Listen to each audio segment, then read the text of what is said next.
அனைவருக்கும் என் அன்பு வணக்கம்.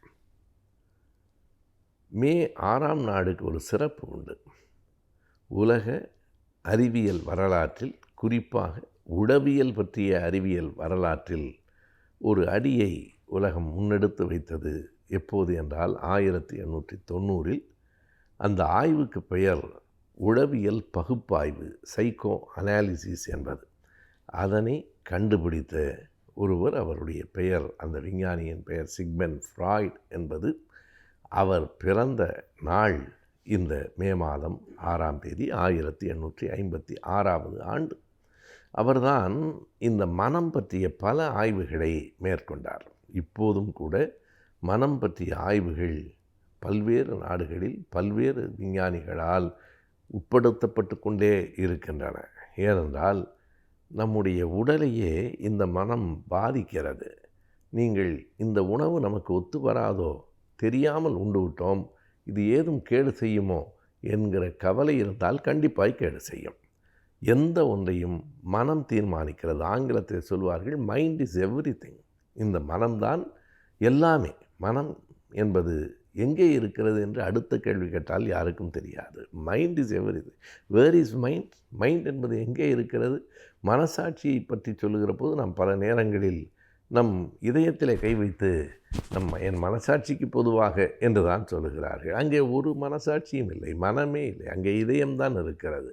அப்படியானால் மனம் என்பது என்ன? 2-3 விடைகள் சொல்லப்படுகின்றன.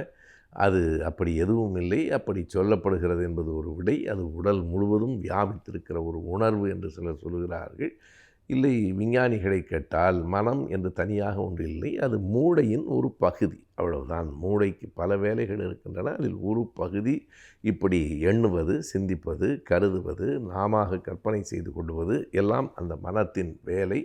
இந்த மனம் பற்றிய பகுப்பு ஆய்வு, சைக்கோ அனாலிசிஸ் என்பதை முதலாக இந்த உலகத்துக்கு தந்தவர் சிக்மண்ட் ஃப்ராய்டு தான். ஆஸ்திரியா நாட்டை சார்ந்த ஒரு விஞ்ஞானி.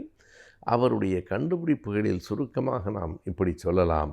நாம் பொதுவாக இந்த மனம் என்பதை பற்றி பேசுகிறோம். அவர் வேறு 2 மனங்களையும் சேர்த்து சொன்னார். அதாவது நினைவிலி மனம் என்று ஒன்றை சொன்னார், அன்கான்ஷியஸ் மைண்ட். இன்னொன்று அரை நினைவிலி மனம், சப்கான்ஷியஸ் மைண்ட். மைண்ட் என்பது, மனம் என்பது 3 வகைப்பட்டது. ஒன்று இயல்பான அந்த உரிய நினைவுகளோடு சிந்திப்பது, நமக்கே தெரியாமல் நினைவற்ற நிலையில் நாம் சிந்திப்பது, ஒரு அரை நினைவில் நமக்கு புரிவது என்று 3 இருக்கிறது என்று சொன்னார். இது இன்றைக்கு வழக்கில் பலராலும் பேசப்படுகிறது. ஆங்கிலத்தில் அந்த சொற்கள் பயன்படுகின்றன. நாம் ரொம்ப அன்கான்ஷியஸாக பேசுகிறான் என்று சொன்னால் உணர்ந்து பேசவில்லை. நாம் இதை பேசுகிறோம் என்கிற எண்ணத்தில் பேசவில்லை. இப்படி பேச வேண்டும் என்று முடிவு செய்து பேசவில்லை. நினைவிலி மனத்திலிருந்து பேசுகிறான். ஏதோ அவனுக்கு அந்த நினைவே இல்லாமல் பேசி கொண்டிருக்கிறான் என்று நாம் சொல்லுகிறோம். 2க்கும் இடையில் மிகுந்த நினைவோடு கவனத்தோடு பேசுவது, நினைவில்லாமல் பேசுவது, 2க்கும் இடையில் இருக்கிற ஒரு மனம் என்பதையும் அவர்தான் சொன்னார். அதற்கு அவர் ஒரு பெயர் வைத்தார், சப்கான்ஷியஸ்னஸ் என்று சொன்னார். அது ஒரு உள் மனம் என்று சொல்லலாம். நமக்கே தெரியாது. ஒரு உள் மனத்தில் சில ஆசைகள், சில கோபங்கள் படிந்திருக்கலாம்.